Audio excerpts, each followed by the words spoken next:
Thank you for watching Lango News channel.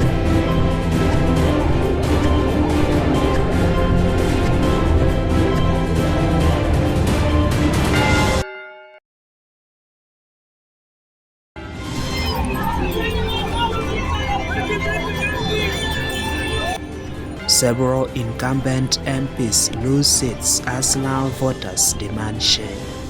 Prominent MPs fell. I am Denish Ongora. This is Lango News channel. The 15th January 2026 parliamentary elections brought a major political shakeup in Lango sub-region, where voters rejected a significant number of incumbent members of parliament in favor of new leadership. The outcome marked one of the most dramatic electoral turnovers in the region's recent history, affecting senior, vocal, and long-serving legislators across party lines. Among the MPs who lost their seats are Felix Okot, NRM, Dokolo South; Jonathan Odur, UPC, Erure South; Betty Amoy, UPC, Lira City, Woman Member of Parliament; Samuel Ukwiru-Dwyer, NRM, Moroto County; Peter Ocean, Independent, UPC, Lenin, Kole South; Christine Akelo Gwokadaho, NRM, Erure South; Moses Ogwalgoli, Doholo North, NRM; Tony Ayo, Independent, NRM, Lenin, Kwanya County; Bob Okai, UPC, Kwanya North; Nelson Okelo Lemba, UPC, Maruzi North; Maxwell Akora, UPC, Maruzi County; Dr. Agnes Atim Apea, NRM, Amolatar Woman Member of Parliament. These losses cut across UPC, NRM, and independent candidates, underscoring a broad voter revolt against incumbency. Political observers point to several factors behind the defeats. Chief among them is voter fatigue, with long-serving MPs, some of whom had represented their constituencies for decades.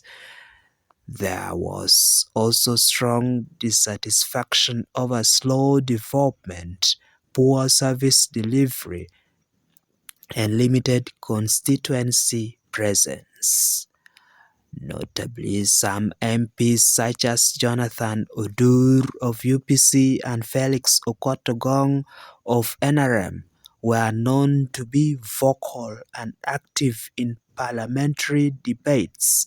However, voters increasingly distinguished between parliamentary voice and local impact, demanding visible results on ground rather than speeches in Kampala.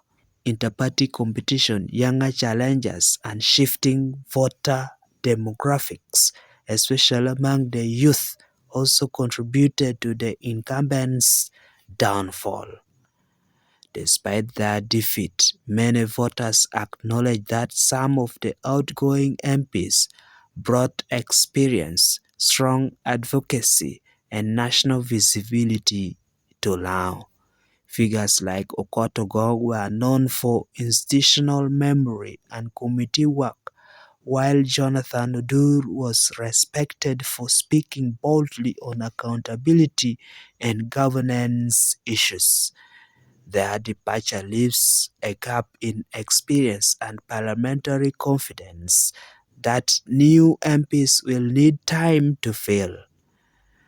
The 2026 elections in Laos send a clear message.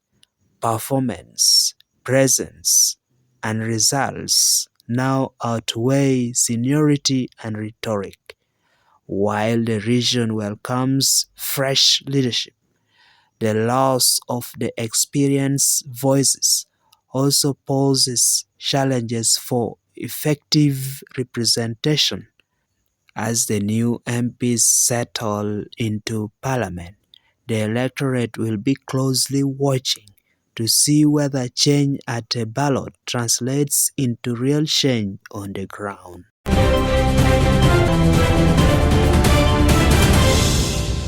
Thank you for watching Lango News channel. Please subscribe for more updates.